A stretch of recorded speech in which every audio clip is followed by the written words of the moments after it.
ನಮಸ್ಕಾರ ಸ್ನೇಹಿತರೆ. ಕರ್ನಾಟಕದ ಉದ್ಯೋಗಾಕಾಂಕ್ಷಿಗಳಿಗೆ ಅದರಲ್ಲೂ ಕೆಇಎ ಪರೀಕ್ಷೆಗಳಿಗೆ ತಯಾರಾಗುತ್ತಿರುವವರಿಗೆ ಒಂದು ಪ್ರಮುಖ ಸುದ್ದಿ ಇಲ್ಲಿದೆ. ಕರ್ನಾಟಕದ ಎಕ್ಸಾಮಿನೇಷನ್ ಅಥಾರಿಟಿ ಕೆಇಎ ಅಂದರೆ ಕರ್ನಾಟಕ ಪರೀಕ್ಷಾ ಪ್ರಾಧಿಕಾರ ಕಡೆಯಿಂದ ಕನ್ನಡ ಭಾಷೆ ಪರೀಕ್ಷೆಯ ಅಧಿಕೃತ ವೇಳಾಪಟ್ಟಿ ಬಿಡುಗಡೆ ಮಾಡಿದೆ. ಯಾವೆಲ್ಲ ಹುದ್ದೆಗಳಿಗೆ ಈ ಪರೀಕ್ಷೆ ಇದೆ, ದಿನಾಂಕ ಯಾವಾಗ, ಸಂಪೂರ್ಣ ಮಾಹಿತಿ ನೋಡ್ತಾ ಹೋಗೋಣ. ಕೊನೆ ತನಕ ವಿಡಿಯೋವನ್ನು ನೋಡಿ, ಸ್ಕಿಪ್ ಮಾಡಬೇಡಿ. ಕರ್ನಾಟಕ ಪರೀಕ್ಷಾ ಪ್ರಾಧಿಕಾರ ಕೆಇಎ ಕಡ್ಡಾಯ ಕನ್ನಡ ಭಾಷೆ ಪರೀಕ್ಷೆ 2026 ಸಂಪೂರ್ಣ ಮಾಹಿತಿ ಇದರಲ್ಲಿದೆ ಸ್ನೇಹಿತರೆ. ಕೊನೆ ತನಕ ವಿಡಿಯೋ ನೋಡಿ. ಯಾರಿಗೆ ಈ ಪರೀಕ್ಷೆಯಿಂದ ವಿನಾಯಿತಿ ಇದೆ ಅಂತ ನೋಡೋದಾದರೆ ನೋಡಿ, SSLC ಅಥವಾ ಅದಕ್ಕೆ ಸಮಾನವಾದ ಅಥವಾ ಉನ್ನತ ಮಟ್ಟದ ಪರೀಕ್ಷೆಗಳಿಗೆ ಕನ್ನಡವನ್ನು ಪ್ರಥಮ ಅಥವಾ ದ್ವಿತೀಯ ಭಾಷೆಯಾಗಿ ಅಭ್ಯಾಸ ಮಾಡಿ ಪಾಸ್ ಮಾಡಿರ್ಬೇಕಂತ ಹೇಳಿದರೆ. ಇನ್ನು ಎರಡನೇದು ನೋಡಿ, ಈ ಹಿಂದೆ ಅಂದರೆ ಕೆಇ ಅವರು ನಡೆಸಿದ ಯಾವುದೇ ಕಡ್ಡಾಯ ಕನ್ನಡ ಭಾಷೆ ಪರೀಕ್ಷೆಯಲ್ಲಿ ಉತ್ತೀರ್ಣರಾಗಿರುವವರು ಈ ಕನ್ನಡ ಭಾಷೆಗೆ ವಿನಾಯಿತಿ ಇದೆ. ಇದಕ್ಕೆ ಗಮನಿಸಿ, ಮೇಲಿನ ವಿನಾಯಿತಿ ಪಡೆದವರನ್ನು ಹೊರತುಪಡಿಸಿ ಉಳಿದ ಎಲ್ಲ ಅಭ್ಯರ್ಥಿಗಳು ಕಡ್ಡಾಯವಾಗಿ ಈ ಪರೀಕ್ಷೆಯನ್ನು ಬರೀಬೇಕು. ಅಂದರೆ SSLC ಅಥವಾ ಅದಕ್ಕೆ ಸಮಾನವಾದ ಅಥವಾ ಉನ್ನತ ಮಟ್ಟದಲ್ಲಿ ಕನ್ನಡವನ್ನು ಪ್ರಥಮ ಅಥವಾ ದ್ವಿತೀಯ ಭಾಷೆಯಾಗಿ ಅಭ್ಯಾಸ ಮಾಡಿರಬೇಕು. ಹಾಗೆ ಅಥವಾ ಇಲ್ಲ ಅಂತಂದರೆ ಈ ಹಿಂದೆ ನಡೆಸಿರುವಂಥ ಕೆಇಎ ಅಂದರೆ ಕರ್ನಾಟಕ ಪರೀಕ್ಷಾ ಪ್ರಾಧಿಕಾರ ಅವರು ಕಡ್ಡಾಯ ಕನ್ನಡ ಎಕ್ಸಾಮ್ನ ನಡೆಸಿರ್ತಾರೆ. ಅದರಲ್ಲಿ ನೀವು ಪರೀಕ್ಷೆಯನ್ನು ಪಾಸ್ ಮಾಡಿದರೆ ಈ ಕನ್ನಡ ಪಾಸ್ ಮಾಡಿದರೆ ಈ ಕನ್ನಡ ಕಡ್ಡಾಯ ಬರೆಯೋ ಹಾಗಿಲ್ಲ, ಇದಕ್ಕೆ ವಿನಾಯಿತಿ ಇದೆ. ಇನ್ನು ಮುಂದೆ ನೋಡೋಣ, ಯಾವೆಲ್ಲ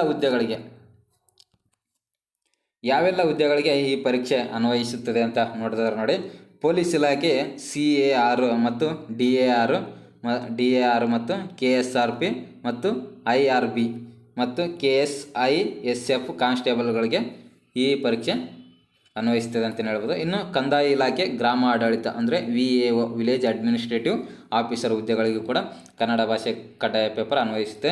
ಇನ್ನು ಭೂಮಾಪಕರು ಅಂದರೆ ಲ್ಯಾಂಡ್ ಸರ್ವೇವರು. ಇನ್ನು ಇದಾದ ನಂತರ ಕರ್ನಾಟಕ ವಸತಿ ಶಿಕ್ಷಣ ಸಂಸ್ಥೆಗಳಿಗಿನ ಶಿಕ್ಷಕರ ಹುದ್ದೆಗಳಿಗೆ, ಹಾಗೆ ಕರ್ನಾಟಕ ರಾಜ್ಯ ಕಾನೂನು ಸೇವೆಗಳ ಪ್ರಾಧಿಕಾರದಲ್ಲಿ ಸೆಕ್ಷನ್ ಆಫೀಸರ್ಗಳಿಗೆ ಈ ಕನ್ನಡ ಕಡ್ಡಾಯ ಪೇಪರ್ ಅನ್ವಯಿಸುತ್ತದೆ. ನೆಕ್ಸ್ಟ್ ನೋಡಿ, ಪರೀಕ್ಷಾ ವೇಳಾಪಟ್ಟಿ ನಾವು ನೋಡ್ತಾ ಹೋಗೋದಾದರೆ ದಿನಾಂಕ 22/8/2026 ಶನಿವಾರ ಕನ್ನಡ ಭಾಷೆ ಪರೀಕ್ಷೆ ಇರುತ್ತೆ. ಮಧ್ಯಾಹ್ನ 3ರಿಂದ ಸಂಜೆ 4ರವರೆಗೆ ಇರುತ್ತೆ. 150 ಅಂಕಗಳು.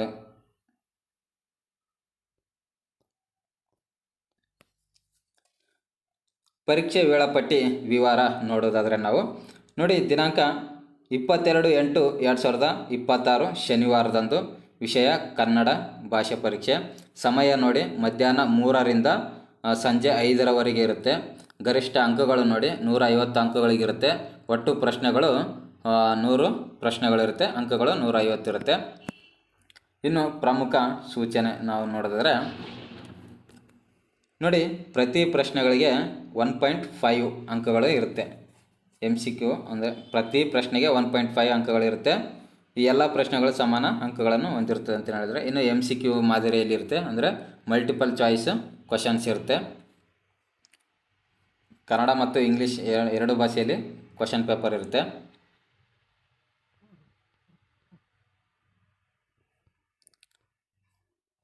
ಇನ್ನು ಪ್ರಮುಖ ಸೂಚನೆ ನೋಡೋದಾದರೆ, ಪ್ರಮುಖ ಸೂಚನೆಗಳು ನೋಡಿ, ಕನಿಷ್ಠ ಅರ್ಹತಾ ಅಂಕಗಳು ನೋಡಿ, ಈ ಕಡ್ಡಾಯ ಭಾಷೆ ಪರೀಕ್ಷೆಯಲ್ಲಿ ಅರ್ಹತೆ ಪಡೆಯಲು ಅಭ್ಯರ್ಥಿಗಳು ಕನಿಷ್ಠ 50 ಅಂಕಗಳು ಗಳಿಸುವುದು ಕಡ್ಡಾಯವಾಗಿದೆ. ಎಷ್ಟು ಅಂದರೆ 50 ಅಂಕಗಳು ನೀವು ಕನಿಷ್ಠ ಗಳಿಸಬೇಕು ಅಂತಲೇ ಹೇಳಿದ್ದಾರೆ. ಕಡ್ಡಾಯ 50 ಅಂಕಗಳು. ಇನ್ನು ಅಂತಿಮ ಮೆರಿಟ್ ಅಂಕಗಳು ಪರಿಗಣನೆಗೆ ಇಲ್ಲ ಅಂತ ಹೇಳಿದರೆ.